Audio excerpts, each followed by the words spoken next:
રાજકોટ જિલ્લાના ઉપલેટામાં Gandhi marketing yard ખાતે ટેકાના ભાવે તુવેરની ખરીદીનો પ્રારંભ થયો છે।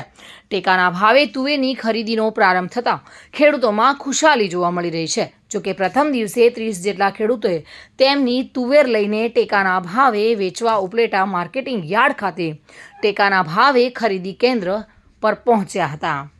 ટેકાના ભાવે ખરીદી શરૂ થતાં ખેડૂતોમાં ખુશાલી જોવા મળી રહી છે। જોકે ખુલ્લી બજાર કરતાં ટેકાના ભાવ સારા મળશે, જેને લઈને ખેડૂતો ખુશ થઈ રહ્યા છે।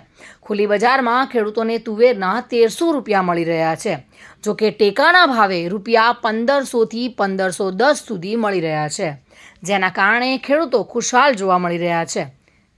રાજકોટ જિલ્લાના ઉપલેટામાં ગાંધી માર્કેટિંગ યાર્ડ ખાતે ટેકાના ભાવે તુવેરની શરૂઆત ખરીદીની થતાં ખેડૂતો પોતાની તુવેરો લઈને વેચાણ માટે આવી રહ્યા છે અને ખુશહાલ પણ જોવા મળી રહ્યા છે।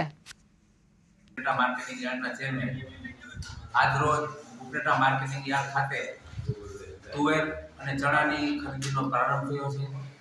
ખેડૂતમાં ખુશીનો માહોલ છે। જ્યારથી ભારતીય જનતા પાર્ટીની સરકાર આવી છે ત્યારથી ખેડૂતોને પોષણક્ષમ ભાવ મળે અને ખેડૂતોના ભાવ જળવાઈ રહે એવા શુભ હેતુથી મિનિમમ પ્રાઇસ સપોર્ટના ભાવથી આજે તુવેરની ખરીદી શરૂ થઈ છે। વધુમાં વધુ 4000 કિલો એટલે કે 200 મણ જેટલી તુવેર એક ખેડૂતની ખાતાથી લેવામાં આવશે અને 1510 રૂપિયા મણના ભાવ લેખે ખેડૂતોને ચૂકવણું કરવામાં આવશે।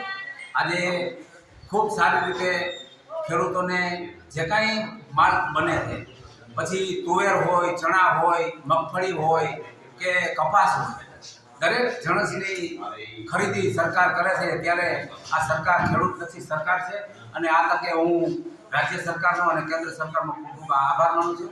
ભારત માતા કઈ પ્રકારના ભાવ છે? બજાર કરતાં અહીંયા એપીએમસીમાં કેવા ભાવ મળશે? બજાર કરતાં સારા ભાવ મળે છે।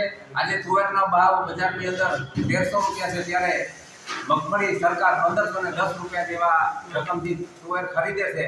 ત્યારે આ તકે હું સરકારનો પણ ખૂબ ખૂબ આભાર માનું છું। સરફરાઝ કોડી સાથે bureau report, today Gujarati news. આ સમાચાર આપને કેવા લાગ્યા? ટુડે ન્યૂઝને લાઈક, શેર અને સબસ્ક્રાઇબ કરો।